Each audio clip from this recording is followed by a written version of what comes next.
Pragmatism and Semiotics, the American philosopher Charles Sanders Peirce, and the Bulgarian writer Matvei Volev.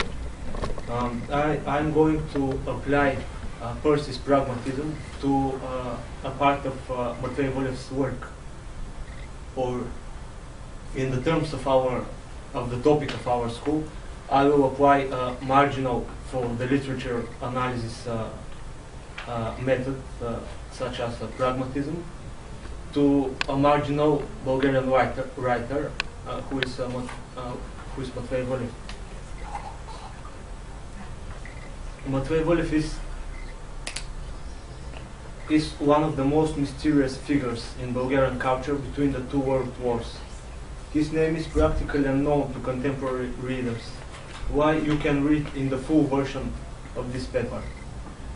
People who nevertheless know of Matvei Volev associate his name mainly with Brazil and with the works created as a result of his 4-year stay there from 1930 to 1934.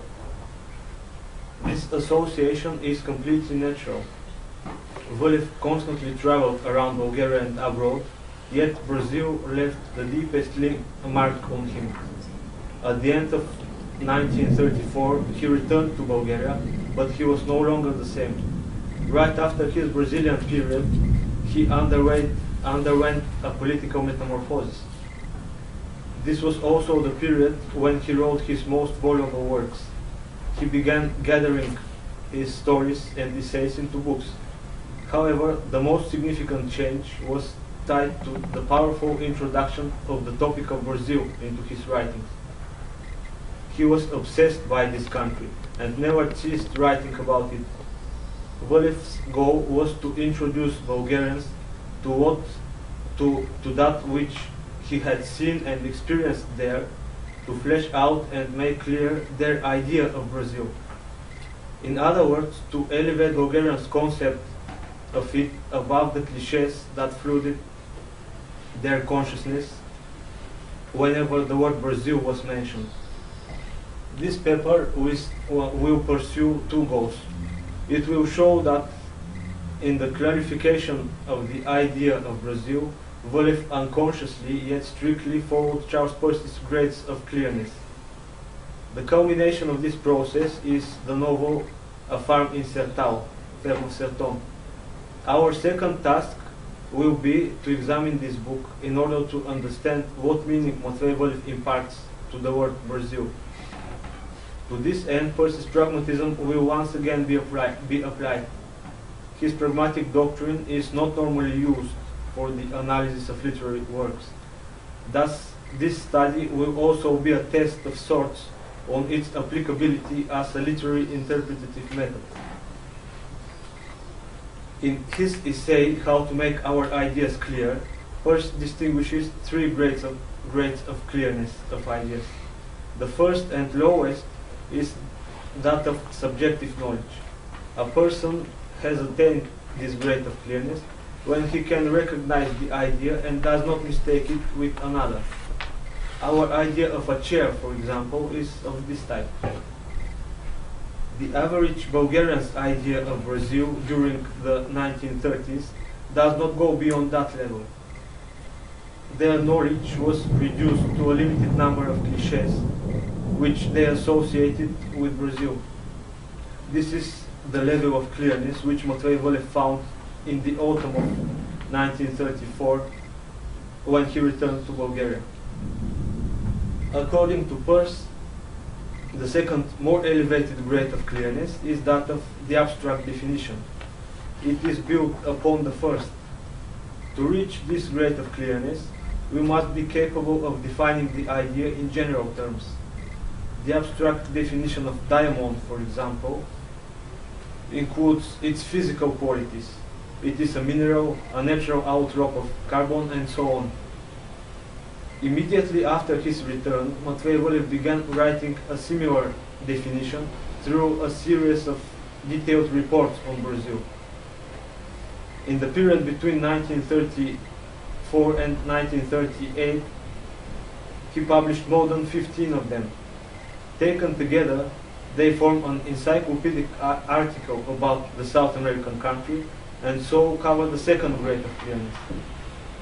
However, this grade also does not guarantee an absolutely clear idea of a given object. On the basis of the aforementioned definition, we have no way of knowing whether a given translucent rock is a diamond or not, unless we are specialists in this sphere. According to Peirce, there is also a third grade of clearness, which leads us to a higher level of clearness than the abstract definition. This is the logical principle which has become known under the name the pragmatic maxim. End quotation. Consider what effects that might conceivably have practical bearings we conceive the object of our conception to have. Then our conception of these effects is the whole of our conception of the object. End of quotation. What does it mean, for example, to say that a body is heavy? According to the maxim, this means that in the absence of an opposing force, the body will fall. Our whole idea of heaviness is reduced to the consequences. The pragmatic criterion can be successfully applied to all manner of ideas and terms. It forms the core of Peirce's pragmatism. When he wrote that the meaning of an idea is in its conceivable practical effects, Peirce does not mean accidental one-off consequences. Quotation. The meaning of the concept does not lie in any individual reactions at all. End of quotation. On the contrary, for him, it's important to ignore such reactions, to extract the general, the law for action. The conceivable practical effects or the meaning of an idea consists of this law. For Peirce,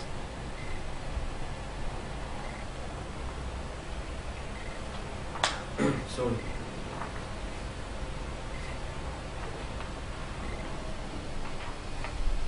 The conceivable practical effects of the meaning of an idea consists of this law which Peirce calls habit. What think means is simply what habits it involves. Habit is the predisposition to act in certain way given certain conditions. According to Peirce, the whole function of thought is to produce habits of action. It cannot be restricted only to human behavior. In the whole universe there is a habit-taking tendency. Natural laws are also habits. The meaning of the word chair, for example, is tied not with concrete sensory perceptions, but with the fact that the object of the idea invokes in us the habit of sitting.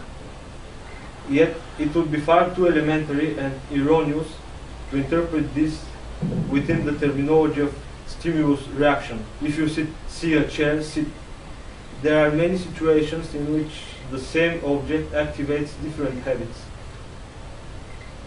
It should be noted that all of Peirce's examples for this grade of clearness refer to general terms such as truth, hardness, heaviness, reality, probability, which Brazil obviously is not. Thus, a question arises which we must answer before continuing with our analysis of Matvei Valev's work. Does Brazil have meaning in the pragmatic sense of the word? Or is Peirce's maxim applicable to names referring to individual objects, such as the names of countries? This question is directly addressed in Peirce's essay, What Pragmatism Is. But I see that I have no time to prove this, so you should trust my conclusion that from a theoretical point of view, words that signify individual objects also have meaning in the pragmatic sense. If one would like to ascertain the meaning of a concept, he uses the pragmatic maxim generalizing habits which the idea actualizes. But if one would like to represent this meaning through a literary work, he can achieve it by representation of the habits which the idea activates in character's behavior. This is what Matvei Volev did in his novel A Farm in Sertao. And if readers use the right key for interpreting the text, which is Percy's pragmatic maxim, they will ascertain the real meaning of the idea. But before achieving the third grade, Volev passes through an intermediate level, a collection of short stories entitled Dust After the Herds, ili Prasled Stadata, which is dedicated to Brazil. The subtitle of this book is Short Stories, which shows that it cannot be used as a sure source of facts about Brazil, and hence distances it from the second level of clearness.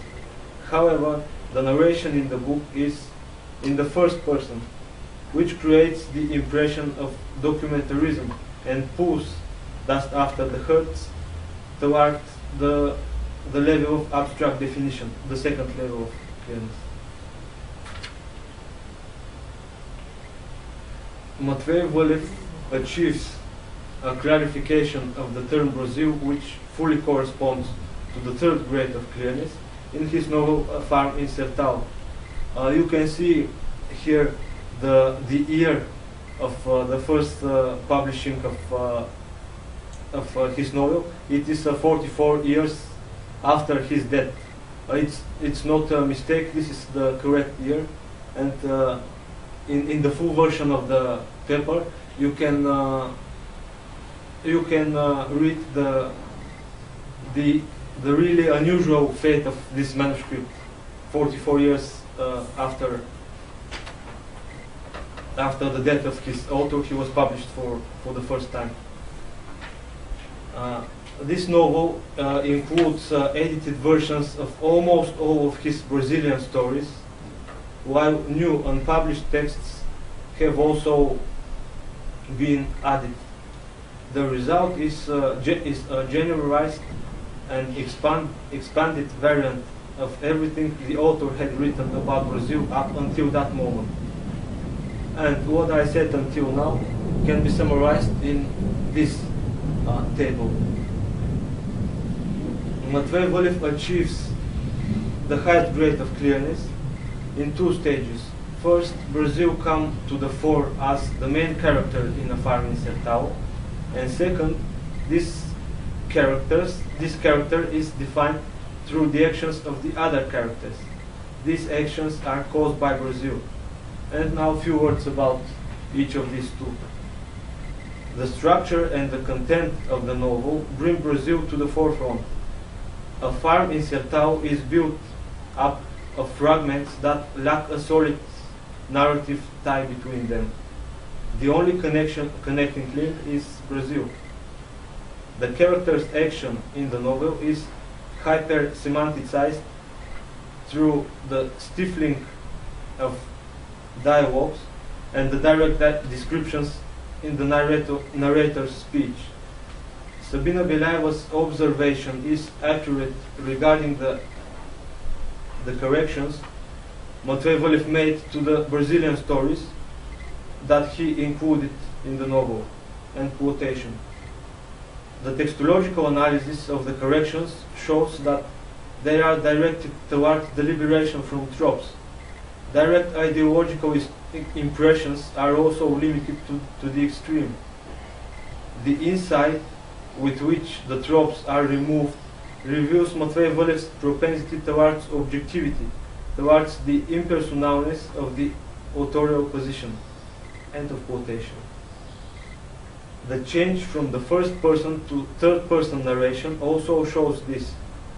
The narrator's speech is short and truncated.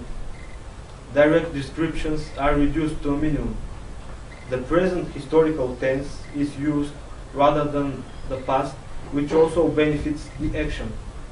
It creates the impression that everything is happening before our eyes. And here is a small example for this style, for this writing style. The dialogues between the characters are also laconic and broken up by pauses, which leave dramatic events and internal states not fully expressed. Of course, there are also eloquent characters who gladly tell long stories about Brazil or their own exploits and adventures. But the veracity of their stories within the artistic world of the novel is called into doubt. These characters almost always lie. The made-up stories play an important role in the novel, which we will discuss or at least mention later. Therefore, in constructing the idea of Brazil, the book does not rely either on descriptions by the narrator or on the dialogues. The basic mean for this are the characters' actions. And what remains for us is to define the very meaning of Brazil according to the novel.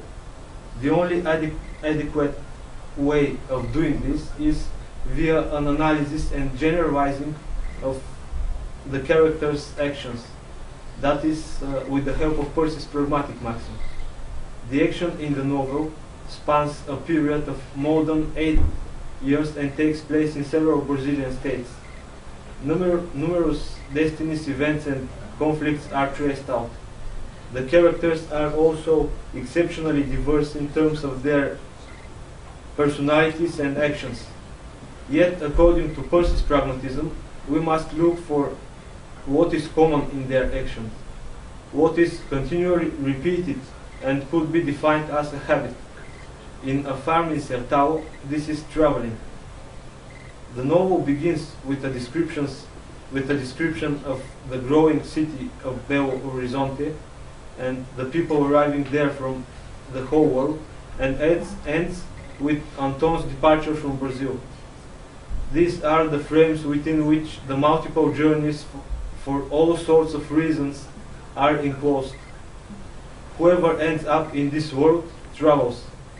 In Matvei Volev's novel, Brazil evokes within the characters the habit of traveling, just as the idea of chair evokes within us the habit of sitting. The immediate motivations for the characters traveling are extremely varied, yet the essential reason is shared. All of the characters are subject to the effect of two opposing forces, harshness and tenderness. The first is centrifugal, while the second is adducent. They are at work in nature, in tradition, in the temperaments and relationships between the characters. In short, in everything what makes up the term Brazil. The results of these two forces are in evidence of almost every page of A Farm in Sertão. And here are two examples about this. First for harshness and the second one for tenderness. The interrelation between the two forces is constantly changing, and this causes the characters to travel. In this sense, the mendacious stories mentioned above are also a kind of journey. They cut both the listeners and the narrator off from harsh everyday life and transport them to another world. And my conclusion from all this, ascending the scale of meaning along with Matvei Volev, we reach the two words which most precisely express the essence of Brazil. These are tenderness and harshness. Thank you.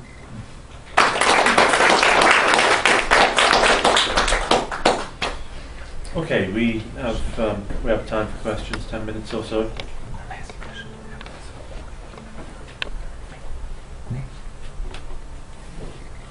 I have a short question about this third great humans and habits. The question is about how habits are formed and how they are changed, basically. So it's clear that Peirce decides to turn meaning in terms of action and uses. So it's habitual to relate to relate action towards chairs in terms of sitting, practice, repeated practice of sitting, repeated actions of sitting. But if someone decides to relate other actions with chairs, for instance, burning them, destroying them, or something like that, is this also